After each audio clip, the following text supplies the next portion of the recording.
নমস্কার, আপনারা দেখছেন রাখি ক্রিয়েশন, সাথে রয়েছি আমি রাখি। ঘড়িতে এখন ঠিক দুপুর ৩টে, তাই হাজির হয়ে গেছি আরও একটা নতুন রেসিপি ভিডিও নিয়ে আপনাদের জন্য। নিয়ে হাজির হয়েছি আজ আমরা ডিমের টক। সকলেই বলেন নাকি ডিমের টক হয় না, তাহলে হয় কি না হয় একবার বানিয়েই দেখা যাক। তৈরি করব আজকে আমরা ডিমের টক। এর জন্য প্রথমেই লাগবে ডিম। ডিমগুলোকে আমরা ভেজে বড়া করে তারপর সেগুলোকে ব্যবহার করব, তাই ডিমটাকে সবার প্রথমে ভেঙে নিলাম। আমি এখানে একটা কাপের মধ্যে 4টে ডিম ফাটিয়ে নিলাম আর তার মধ্যে দিয়ে দিলাম লবণ, সাথে দিলাম একটু লঙ্কার কুচো আর দিলাম পেঁয়াজ কুচো। আমার অমলেটের মধ্যে একটু ঝাল বেশি হবে, সেটাই আমার বেশি পছন্দ, তাই ভরে ভরে পেঁয়াজ কুচো আর লঙ্কার কুচো আমি কিন্তু ব্যবহার করি। এখন সুন্দরভাবে ডিমটাকে ফেটিয়ে নিতে হবে। ডিমটা ফেটানো হয়ে গেলে সেটাকে আমরা ব্যবহার করব ভাজার জন্য। এদিকে রান্নায় আরও যা কিছু লাগবে সেগুলো জোগাড় করে নিয়েছি। লাগবে টক তৈরি করব যেহেতু, তাই আমি এখানে ব্যবহার করছি টকের জন্য কাঁচা আম, লাগবে আলু আর একটু ঢ্যাঁড়স। ঠিক যেভাবে মাছ দিয়ে ঢ্যাঁড়স আলুর টক তৈরি হয় সেভাবেই আমরা আজকে ডিম দিয়ে, সেই মাছের পরিবর্তে ডিমটাকে দিয়ে তৈরি করব ডিমের টক। চলুন, ডিমের অমলেট তো আমাদের প্রায় হয়েই গেল, আর এটা কিভাবে তৈরি করতে হয় সেটা তো আমরা সবাই জানি। ডিমটাকে ভালোভাবে ভেজে নিয়েছি মোটা করে, আর তারপর ডিম ভাজার ওই তেলের মধ্যে একটুখানি তেল যোগ করে দিয়ে দিলাম আলুগুলোকে। লবণ আর হলুদ দিয়ে আলুটাকে একটু লালচে করে ভেজে নিতে হবে। আলুটা সুন্দর করে যখন ভাজা হয়ে যাবে, হালকা একটু লালচে কালার ধরতে শুরু করবে, তখন দিয়ে দেবো ঢ্যাঁড়সগুলো।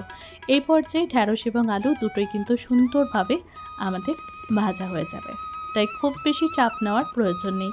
আর একটু লবণ যোগ করে দিলাম ঢ্যাঁড়সগুলোর জন্য, আবারও একটু রান্না করে ঠিক এমন হবে তখন এটাকে নামাতে হবে। একদম হাই ফ্লেমে আমি রান্নাটা করে নিয়েছি, আর তারপর মশলা করতে হবে, যার জন্য আমরা টকের মশলা যেগুলো ব্যবহার করি সেগুলোকে দিয়ে গুঁড়ো করে নিলাম। যার মধ্যে ছিল গোটা জিরে, মৌরি আর একটু ধনে, সাথে ছিল মেথি, কালো জিরে আর সর্ষে।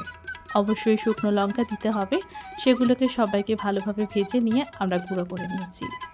এখন এখানে রান্নাটা টক যে মশলাটা দিয়ে তৈরি হবে সেটা বসানোর জন্য কড়ার মধ্যে সর্ষের তেল দিয়ে তার মধ্যে ফোড়ন দিয়েছি গোটা সর্ষে, একটুখানি 5 ফোড়ন, আর দিয়েছি শুকনো লঙ্কা, সাথে বেশ 15-16 কোয়া মতো রসুন কেটে দিয়েছি 4 টুকরো করে। এখন ফোড়নটা সুন্দরভাবে দেওয়া হয়ে গেলেই দিয়ে দিলাম আম, একটু নাড়াচাড়া করে দিয়ে ভেজে রাখা আলু এবং ঢ্যাঁড়স দুটোকেই দিয়ে দিলাম।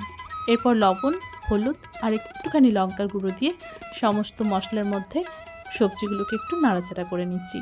সুন্দর কালার ধরে গেলে দিয়ে দেব বেশ অনেকটা পরিমাণে জল, যাতে আলু ঢ্যাঁড়স সেদ্ধ হওয়ার পরেও বেশ অনেকটা ঝোল থাকে রান্নাটার মধ্যে।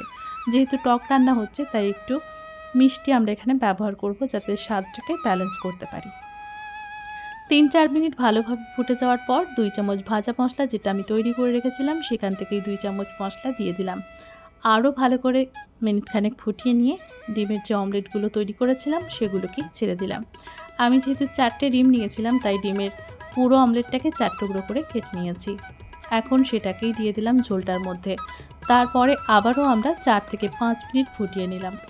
গ্যাস আঁচ বন্ধ করে দিয়ে দিলাম একটু সর্ষের তেল, আর তারপর এটা স্ট্যান্ডিং টাইমে রেখে দিয়েছিলাম 10 মিনিট। এখন আমরা এটাকে পরিবেশন করব গরম গরম ভাতের সাথে, তাই এটাকে এখন সার্ভিং বোলের মধ্যে নিয়ে নেওয়া হচ্ছে। কেমন লাগলো ডিমের টকের এই রেসিপিটা কমেন্ট করে কিন্তু জানাতে ভুলবেন না। আমার তো বেশ ভালোই লেগেছে। আপনাদের কেমন লাগলো তৈরি করে অবশ্যই জানাবেন। তাহলে এখন থেকে আর বললে চলবে না ডিমের টক হয় না, নিশ্চয়ই হয়, আর সেটা সুস্বাদু হয়। ভালো লাগলে লাইক, কমেন্ট, শেয়ার করে পাশে থাকবেন।